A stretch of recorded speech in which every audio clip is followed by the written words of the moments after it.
May God bless the gospel reading this morning.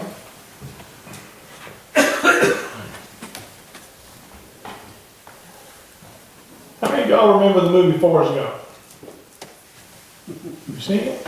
I hope most of you have. I mean, it's one of those movies that you talk about, well, it seemed like to me we talked about it for months. And everybody had their own impression of Forrest, Gump. And you heard them saying lines, like everybody's picking lines from out of there, like Mama always said, life was like a box of chocolates. You never know what you're going to get, right? We laughed about that, and it kind of took us through our history and stuff, and there were some great lines in that movie.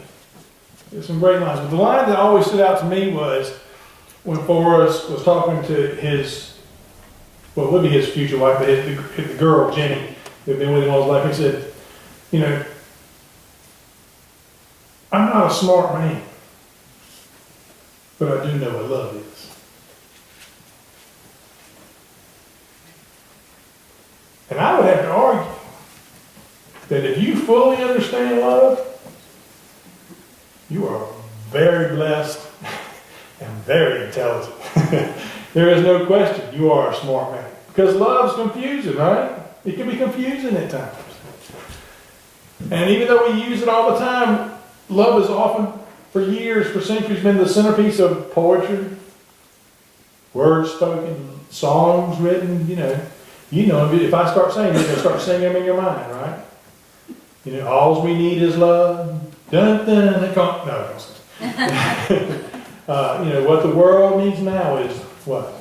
Love, sweet love, right? Who could forget Elvis, burning love. Talking about that.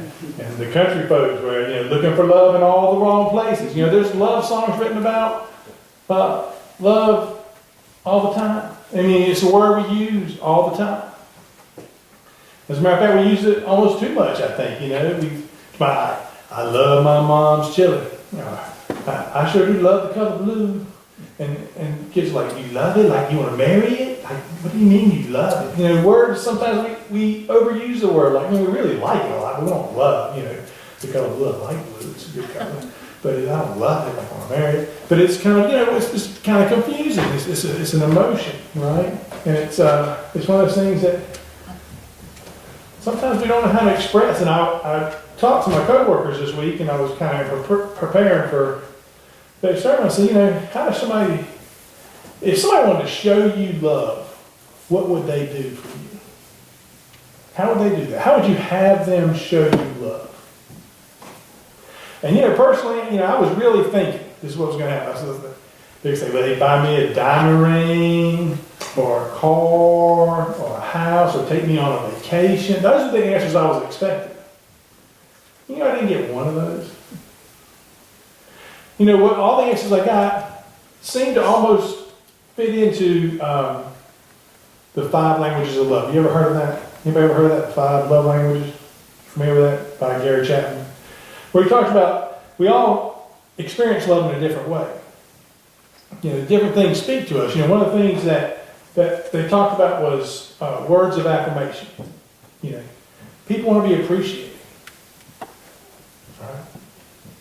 They not only want to be told, I love you, but they want to be told why you love them. Right? More, I love you sometimes rings hollow, right? But if you stop and tell your spouse, I love you because your eyes sparkle like gem. Whatever it is that you love about that person. They want to know why. People who live in words of affirmation, they want to know, not only do they want you to appreciate them and love them and tell them you love them, they want to know why you love them. That makes their day. That makes their week. That makes their year. They live for those words of affirmation, and there are people that's all they want. If you want to show me you love me, just tell me. Right? Another one fell into quality time. People want to be shown that they're important. They don't want to sit there and fight with the TV to spend time with you. They don't want to sit there and get your attention during commercial. They want your attention to be on them. They want you to spend some quality time with them. They want you to cut that TV off and sit on the couch and talk. Just talk about your day. Share your life with me. Share some time with me. Let's go for a walk. Doesn't matter where we're walking, it really doesn't. Let's just walk. The gift of spending quality time. That's how you make those people stay. The other one is gifts, and truly gifts have a place. But you can't really peg those people as being materialistic, because a lot of times it's not that you are actually giving them something, it's the thought that goes behind it. You know, they appreciate the thought that you knew that they wanted this particular thing. You know, that's some thought when, you know, if you just go out, if you go out on December 24th at 5 o'clock to start shopping for your wife, something's wrong. You should have given it more thought and planned way ahead. Aren't they worth it? Is that really showing that you love them, or that they're an afterthought? You know, well, this is the only size they had. This is the only size they had left by the time I got there. When did you go? Last night at 5 o'clock. But I wanted you to have it. I knew you liked the colors. You know, that's not. You know, people appreciate when you put thought into your gifts. And sometimes it doesn't have to really be anything special. It doesn't have to be expensive or big. But the fact that you put some thought into it, and you knew that it would mean something to them, right? So gifts, giving them gifts are actually a sign of love. There are people who, if you don't give them something, they don't think you love them. Now, as mistaken, you know, you may not understand that, but that's how they feel. That's the way I feel. If you don't have a gift for me today, I'm just not. That's actually not my love language. But I know people like that. I do. I truly do. And if you don't, and I know people who grew up like that, and the only way their parents showed them they loved them was to give them something. So the only way they know to show you that they loved you is to give you something. That's the only love language they know how to speak. It's sad, but it's true. Life's more than things, right? So what do we cover here? We covered time, quality time, words of affirmation, gifts. This may be the first time I've forgotten what's in my soul. Man, I feel bad. I don't want to forget any. Acts of service. Acts of service. Can vacuuming the floor for your wife be an act of love? Absolutely. Yeah. There you go. Absolutely. Why is that? Because you're lessening their burden. You're doing something for them. It's a selfless act. That you're helping out, that you're doing something for them. When you do an act of service, when you do something for someone, not because they asked you or nagged you or put it on a list and put the list in front of you 1,200 times, just because you want to do it to ease their burden, that's love. And as you know, some people speak that love language. And it means something to somebody when you come home and you vacuum just so she doesn't have to. Or you cut the grass just so he doesn't have to. You know, it works both ways. Right? That's a love language. Service. Physical touch is the last love language. And that's not all about the bedroom. Let me just say that. There are all kinds of physical touch that mean something to people. That's it. Holding hands. Just holding hands. Or putting your arm around somebody. You know, you might be sitting on the couch and just put your arm around them. Let them know you care. Reach out and pat them on the back as you pass by. How you doing? You doing all right? Physical touch. It means the world to people. It really does. There are so many ways to tell people you love them. Yet it's very confusing to us, isn't it? How many of y'all speak all those languages? Because if you do, you're more than bilingual. I'm telling you. But it's hard. It's hard to read people, isn't it? It's hard to know what someone wants. You know, when you start dating someone, start having feelings for them, how do you show that? How does that work out, right? When you meet someone on the street and you want to be friends, how, you know, what? It's a little bit confusing. But I think the best way to really know what love is to go right into the scripture. And that's why I told you to mark Corinthians 13. Start with verse 4. Let me read it for you. Chapter 13, verse 4. Love is patient. This is the love chapter. You hear this in all the lessons, right? Love is patient. Love is kind. It does not envy. It does not boast. It is not proud. It is not rude. It is not self-seeking. It is not easily angered. It keeps no record of wrongs. Love does not delight in evil, but rejoices with the truth. It always protects. It always trusts. It always hopes. It always perseveres. Love never fails. Now, does that sound like the love you see on TV? Or in our movies? Or even written about in our song? Well, it doesn't quite sound like that to me. But that's what real love is. You see, that's what the love our God has for us. For each and every one of us. For each member of the choir. Everybody on this side. Right down the middle. Over here. Out the door. Down the street. Every person you encounter. God has that love for each of you.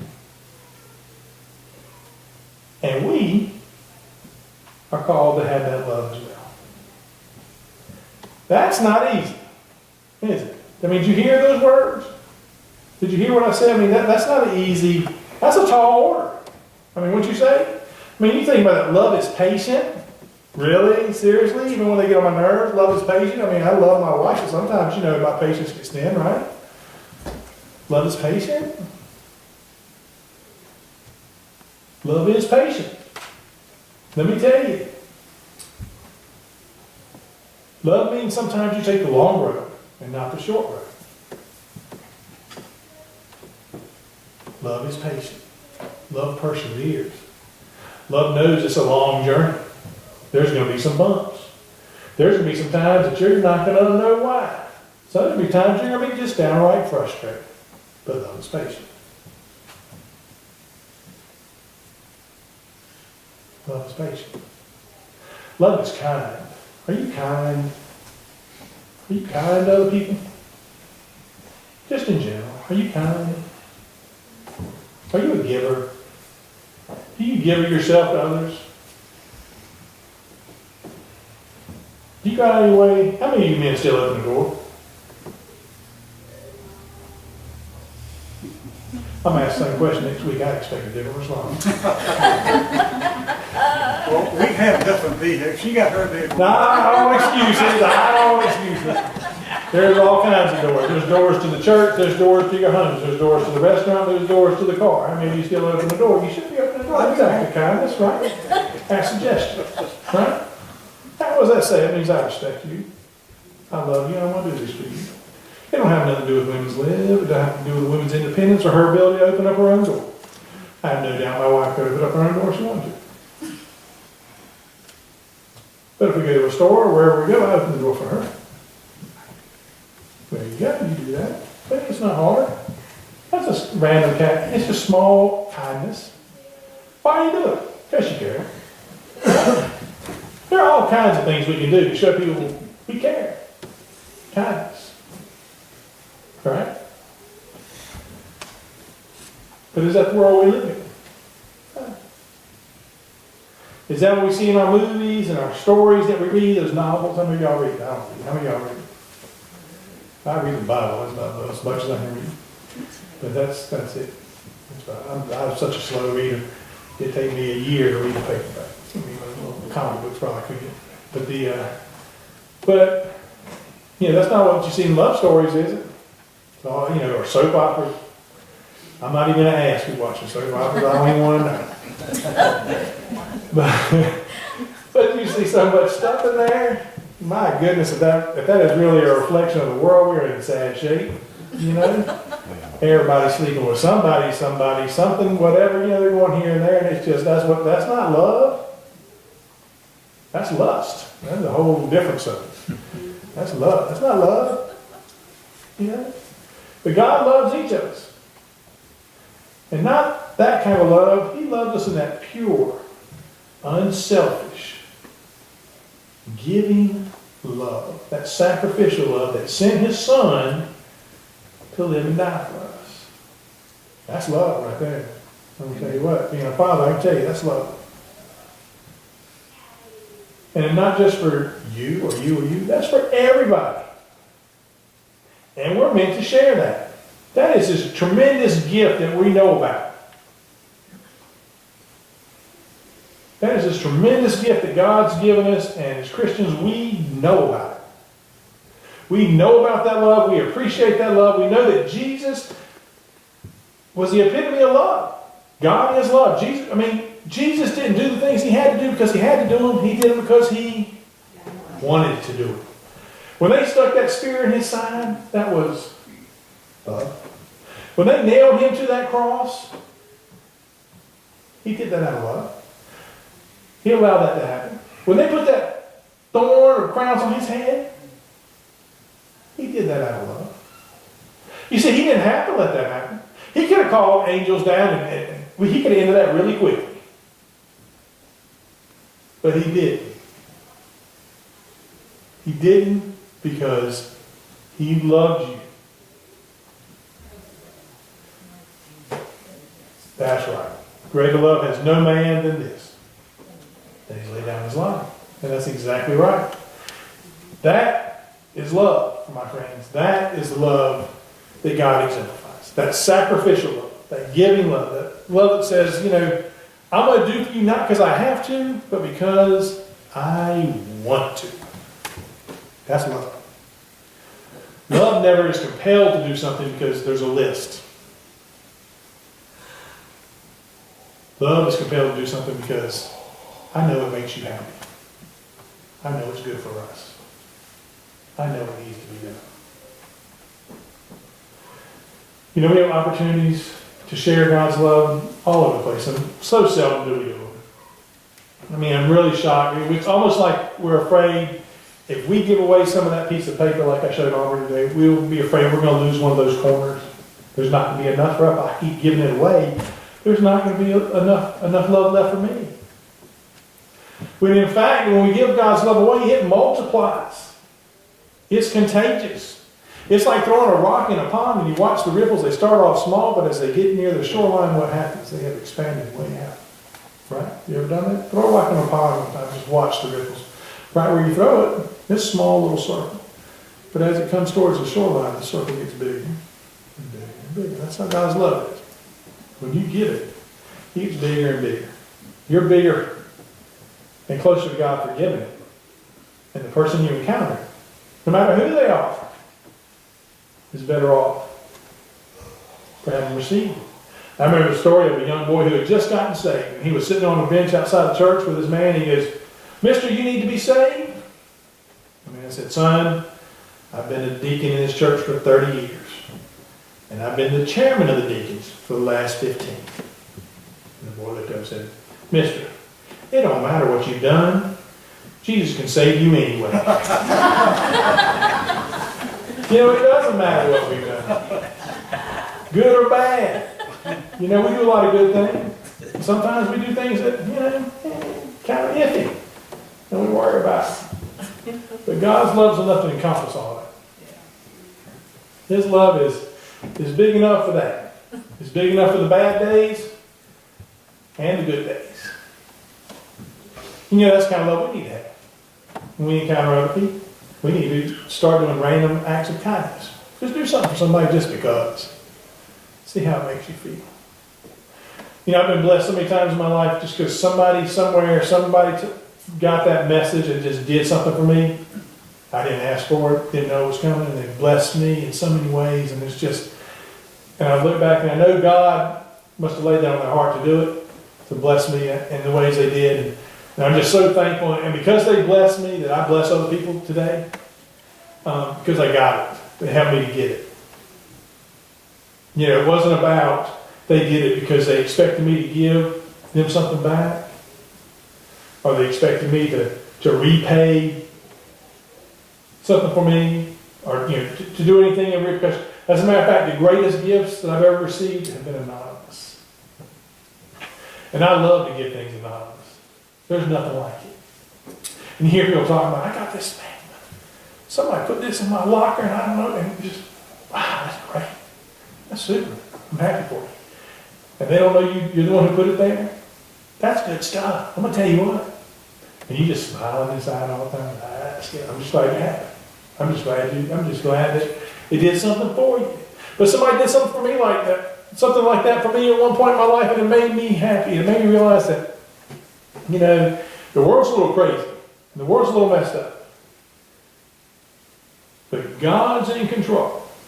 And He's already working on your behalf. And He knows your needs.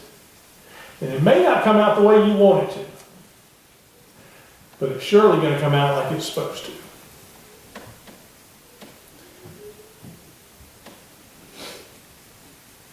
God meets us where we are and does for us. That's a sacrificial love. You don't have to. What do I have that I can give God? Seriously.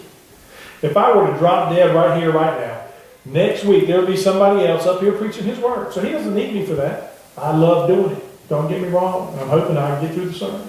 But what I'm saying is nobody's irreplaceable. I mean, I give this back, but it's not because I love to preach. I love to spread that good news. It's good news to me. Is it good news to you? Amen. Isn't it? It's good news. Wow. Why would we keep that from somebody? Why do we hide that in the closet? We need to be spreading that through our love, through our actions. He comes back to you. I had a story written down, but I'm not even going to use that story. I'm going to use a different story. I read just last night, just because Pam's not in here. Because it was from one of her journals that she had written a while back, and she won't mind me using it. But she had gone to Caritas. I don't know if y'all are familiar with Caritas. Caritas in Richmond is an organization that basically churches house homeless people for a week at a time. And they go from church to church, and they have cots or beds, and they put them up, and they feed them all week, and the people go out in the daytime, they look for work and do stuff. They're trying to get back on their feet, and the churches, every church helps out. So they do that. And Pam had checked into Caritas, I'm sure it was probably the 5 at the time, but she checked into Caritas to see if she could do anything that night, see if she could help out with cooking or whatever needed to be done. And there was plenty of food, and there was plenty of people there, so they really didn't need her. They said, we're really good, But she said, well, she started to leave, and she said, no, I'm gonna stay. I'm just gonna talk to people.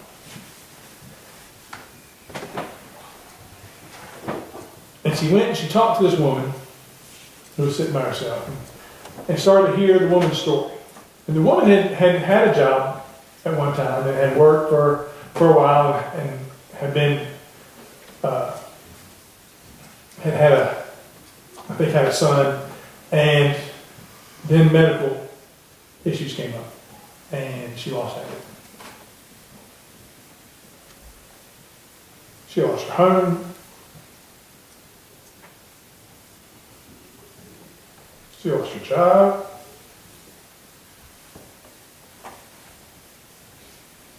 She lost everything. But she never lost her faith. And she shared that with me. She said there were days that I was cold. And I didn't know where I was. And there were days that I was hungry, so hungry. And I didn't know what I would eat. But every time that I didn't know where the answer would come from, that God had sent somebody.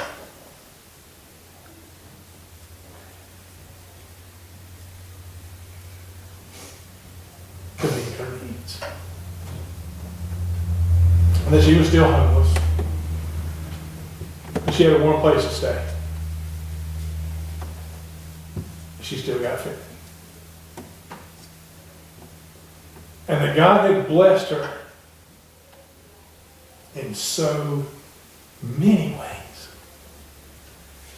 that she wished she had had a journal to write them all down so she could share them with other people.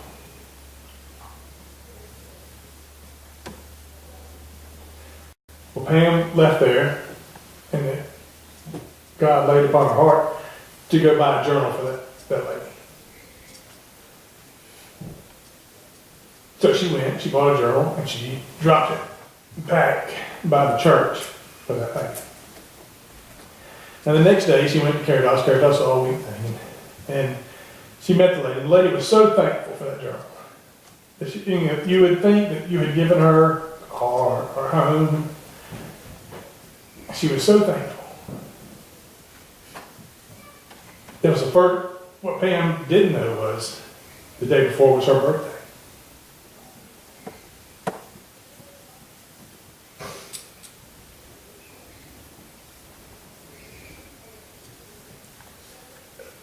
That was the first birthday present she got in years.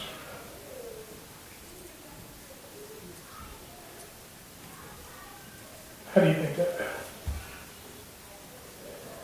How do you think it felt for a total stranger to bring you the first birthday gift you'd ever received in several years? What a blessing that had to be for her. You see, it doesn't take a lot of money to help others. It doesn't take a big bankroll and a big house and a big car. All it takes is love. All you have to do is stop looking inward and start projecting outward. Start looking for others who are in need instead of what is my need. We all have needs, right? Is there somebody here who doesn't need anything at all, period? I could think of some things I need.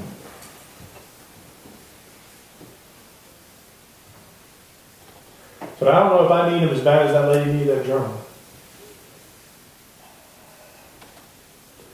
I don't know if I need them as much as a hungry man needs a meal.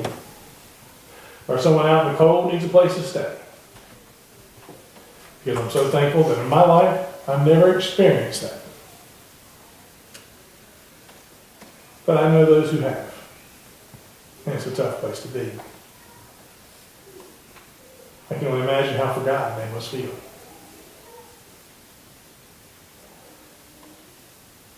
A new command I give you, to love one another as I have loved you.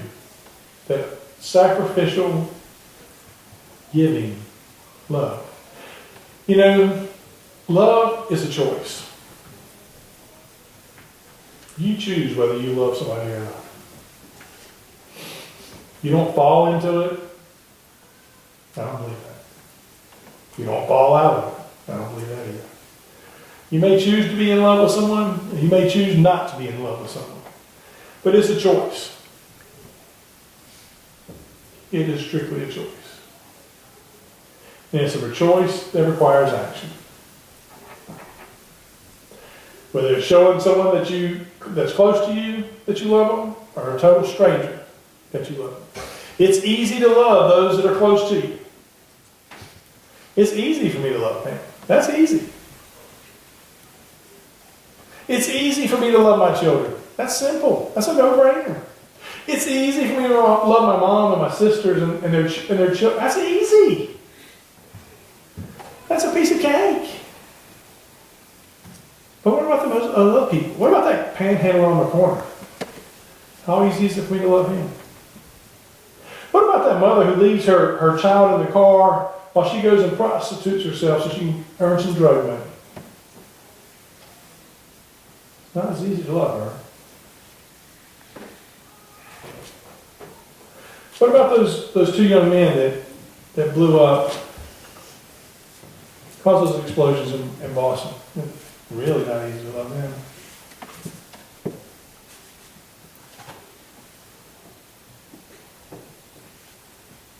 There are people it's just not easy to love.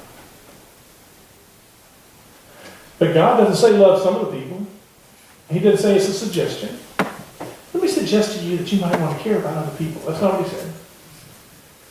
He said, a new command I give you. Love one another. God loves the sinners with the saints. And I guarantee you there's more sinners than there are saints. You see, God doesn't number sin.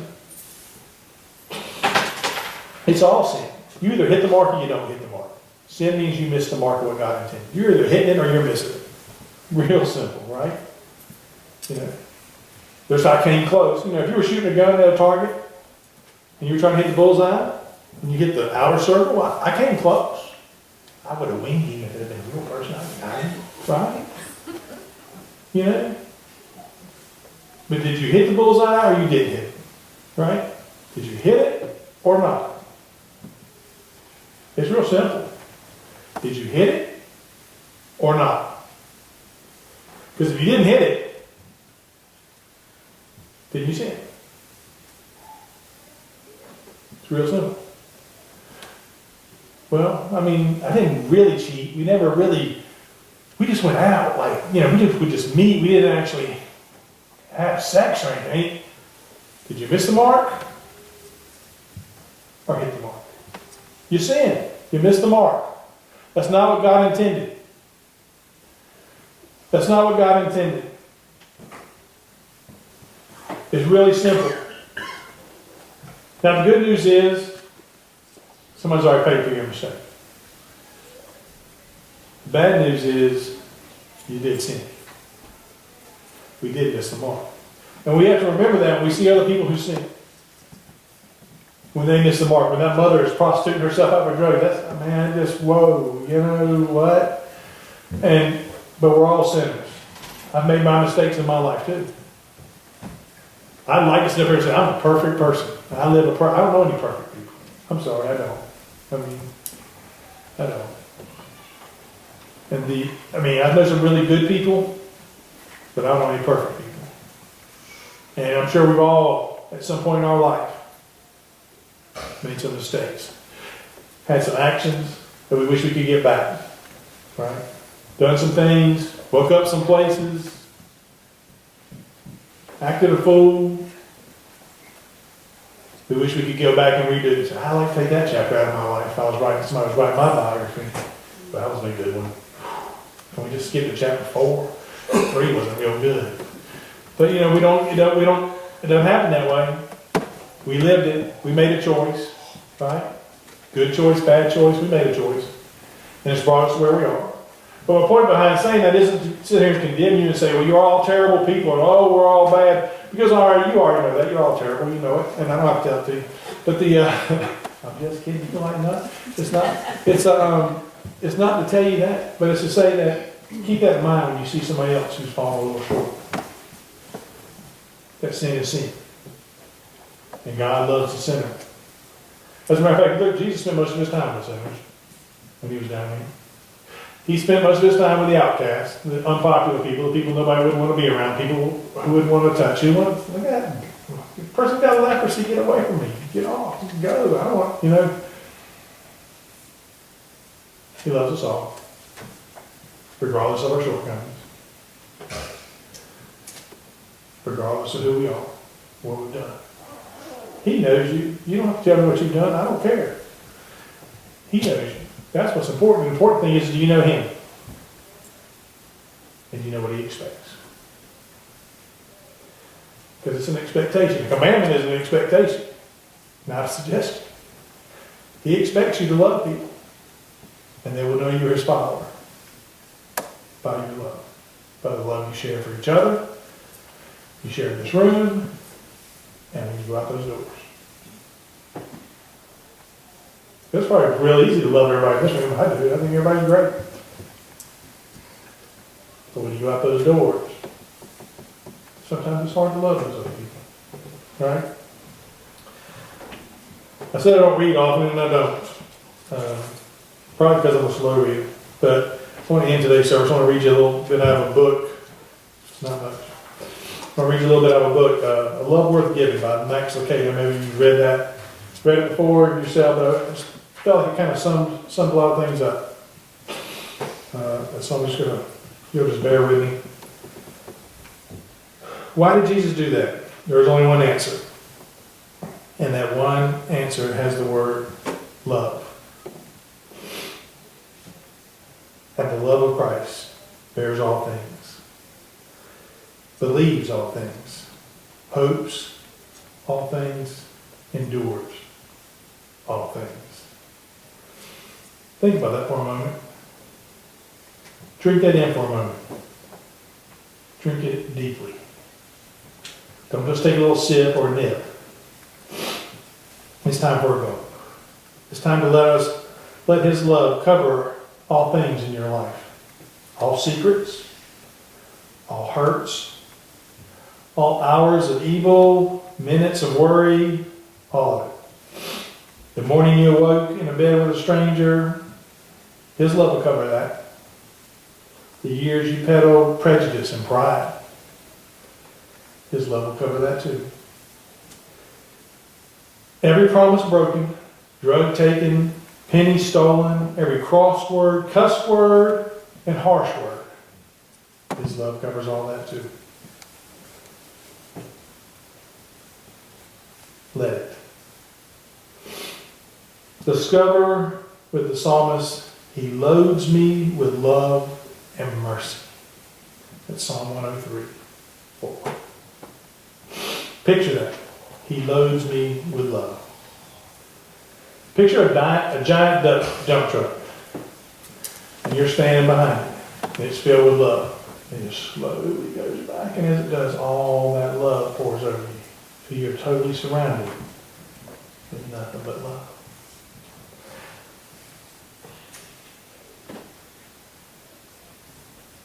His love covers all things. Do it for his sake. To the glory of his name. Do it for your sake. For the peace of your heart. And do it for their sake. For the people in your life. Let his love fall all over you. So yours can fall all over them. Isn't that a good thought? Now, I don't know how many of you out there are smart men. But I hope that you do know what love is. It's important. There's probably not a more important thing in the world than to know God's love and to be able to share it with somebody. I hope today you're more like Forrest. Kind of simple. Maybe you're unsure of a lot of things. But I certainly hope you're sure that you know what love is. Let's go to the word of prayer. Lord, prayer.